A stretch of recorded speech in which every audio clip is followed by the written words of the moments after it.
बढ़ती जनसंख्या को भोजन उपलब्ध करा पाना सदैव चिंता का विषय बना हुआ है।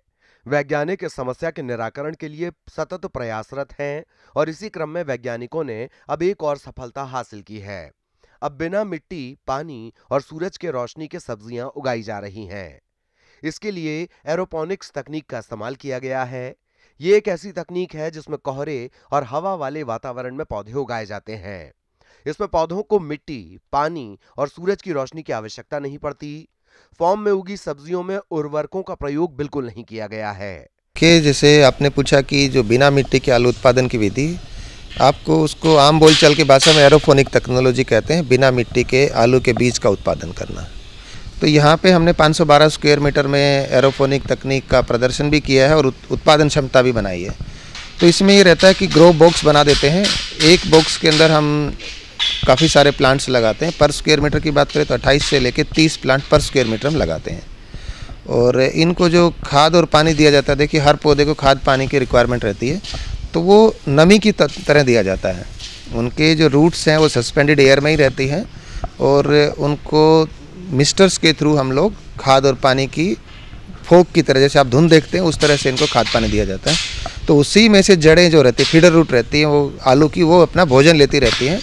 और जब हमें चाहता है, मतलब एक दिन छोड़ के अगला दिन उसकी आलू की हार्वेस्टिंग होती है, तो बीज जो है वो एक दिन छोड़ के एक दिन पे हार्वेस्ट कर लिया जाता है। तो तकरीबन एक पौधा है वो 12 गुना तक पैदावार बढ़ा के और 60 ट्यूबर तक आपको देने में सक्षम रहता है एक साइकिल के अंदर। हरियाणा समेत देश के अन्य आलू उत्पादक राज्यों के किसान एरोपोनिक्स तकनीक से जल्द ही हवा में भी आलू उगा सकेंगे। आमतौर पर आलू के जिस एक पौधे से सिर्फ 5 या 10 आलू पैदा होते हैं, इस तकनीक की मदद से उसी आलू के एक पौधे से 70 आलू तक पैदा होते हैं।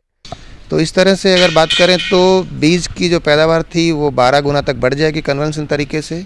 और दूसरा हम देखें कि इसका जो मुख्य फ़ायदा था वो था कि बीमारियों के प्रति और जो और कीड़े मकोड़े थे उनके प्रति उनकी सहनशीलता। काफ़ी सारी समस्याएं आ रही थी, जैसे नेमाटोड की एक समस्या थी, तो अगर मिट्टी में लगाते हैं तो नेमाटोड आने की संभावना रहती है। और इसी तरह से कई बीमारियां जो मिट्टी में रहती हैं, सॉइल बोर्न डिजीज़ बोलते हैं, तो उनसे भी इनको छुटकारा मिल जाएगा।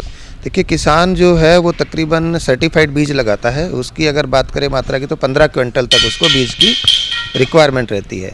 यहाँ पे जो बीज पैदा होगा वो हम बोलते हैं उसको G0, जनरेशन 0। तो इस जनरेशन को जब खेत में लगाएंगे तो उससे जनरेशन 1 आएगी। तो इस तरह से करेंगे तो तीसरी जनरेशन हम किसान को देंगे। तो उससे किसान को एक तो फ़ायदा ये होगा कि उसको सस्ता बीज उपलब्ध हो जाएगा, क्योंकि जैसे मैंने बताया 12 गुना तक पैदावार बढ़ गई। तो पैदावार बढ़ गई तो जो बीज का सर्टिफाइड बीज का उत्पादन की कीमत थी वो कम हो जाएगी सरकार के लिए और कम लागत पे किसानों को उसका बीज उपलब्ध हो पाएगा। आलू के अंदर जो मुख्य खर्चा जो होता है वो होता है आलू के बीज का, लगभग 20,000 रुपये प्रति एकड़ तक खर्चा किसान भाई का आ जाता है। तो वो जो खर्चा है वो कम हो जाएगा तो किसान को सीधा सीधा बेनिफिट हो जाएगा। दूसरा, उसको उच्च गुणवत्ता का बीज मिल जाएगा जिसमें किसी तरह की बीमारी का कोई भय नहीं रहेगा। तो किसान उस बीज को अपने आप मल्टीप्लाई कर सकता है अपने खेत पे 3 साल के लिए। तो हम ये कह सकते हैं दूसरी भाषा में 2 साल तक उसको फ्री ऑफ कॉस्ट बीज मिल जाएगा। तो इस तरह से किसान के लिए ये बेनिफिट रहेगी मॉनिटरिंग टर्म में। दूसरा, किसान को फ़ायदा होगा पैदावार की तरफ में। देखिए इसमें 40% तक जो किसान की हमारी पैदावार आती है वो भी बढ़ जाएगी। तो मोटे मोटे 2 किसान को फ़ायदे हो जाएंगे, बीज की जो कीमत है वो कम हो जाएगी। देखिए आलू का सबसे बड़ी किसान को दिक्कत आती है पहचानने में कि आलू का बीज और राशन का आलू देखने में एक जैसे लगते हैं। तो जो मंडी में आड़ती लोग बैठे हैं वो छोटे साइज़ के आलू को छांट लेते हैं और किसान को बहला फुसला के कहते हैं कि आलू का बीज है और आप ले लीजिए, तो उसकी पैदावार घट जाती है। तो इस तकनीक को आने से हम कोशिश करेंगे किसान भाई को सर्टिफाइड सीड लेना चाहिए टैग देख के, और हो सके तो किसी सरकारी संस्थान में अपना बुकिंग कर देना चाहिए। क्या है एरोपोनिक तकनीक? इस तकनीक में मिट्टी की जरूरत नहीं पड़ती। बड़े बड़े प्लास्टिक और थर्माकोल के बॉक्स में आलू के माइक्रो प्लांट डाले जाते हैं। उन्हें समय समय पर पोषक तत्व दिए जाते हैं जिससे जड़ों का विकास हो जाता है। जड़ें बढ़ने लगती हैं तो उसमें आलू के छोटे छोटे ट्यूबर बनने शुरू हो जाते हैं। इस तकनीक से पैदा हुए बीज में किसी तरह की बीमारी नहीं होती। सभी न्यूट्रेंट आलू को दिए जाते हैं, इससे उसकी गुणवत्ता भी अच्छी होती है। ज्यादा पैदावार होने से किसान को फायदा भी होता है। हाल ही नई तकनीकी एरोपोनिक्स पे काम कर रहे हैं। ये एक तरह से हवा में आलू आप कह सकते हैं कि उसमें रूट्स जो रहेंगी वो एक ग्रो बॉक्स के अंदर सस्पेंडेड रहेंगी एयर के अंदर। तो ये ऊपर आप देख रहे हैं, इसके ऊपर हम प्लग्स होंगे, होल्स होंगे। उस प्लग्स के अंदर हम प्लांट्स की सोइंग करेंगे और जिसकी रूट्स नीचे की तरफ डेवलप होती जाएंगी और सस्पेंडेड रहेंगी एयर्स के अंदर।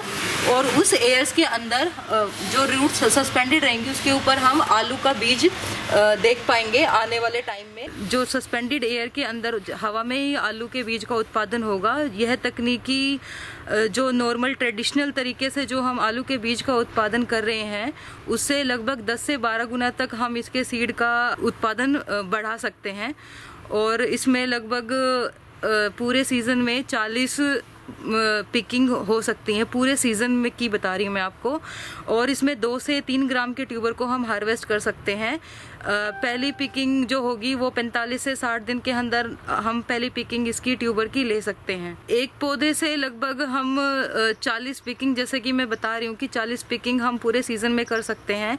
नॉर्मल हम सोयल में 5 से 6 ट्यूबर हमें मिलते हैं और इससे मतलब 10 से 12 गुना हम एरोपोनिक्स में हमें ट्यूबर्स मिलेंगे। ये कंट्रोल एनवायरनमेंट के ऊपर आपका पूरा डिपेंड करेगा। जब तक आप अपने एनवायरनमेंट को कंट्रोल रख पाएंगे तब तक हम अपनी क्रॉप्स को ले जा सकते हैं। हाँ, इसका उद्देश्य ये है कि ज़्यादा से ज़्यादा लोगों को इस बीज का फ़ायदा मिले, बीज मतलब बीमारी मुक्त हो, अच्छी क्वालिटी का सीड फार्मर्स को मिल पाए।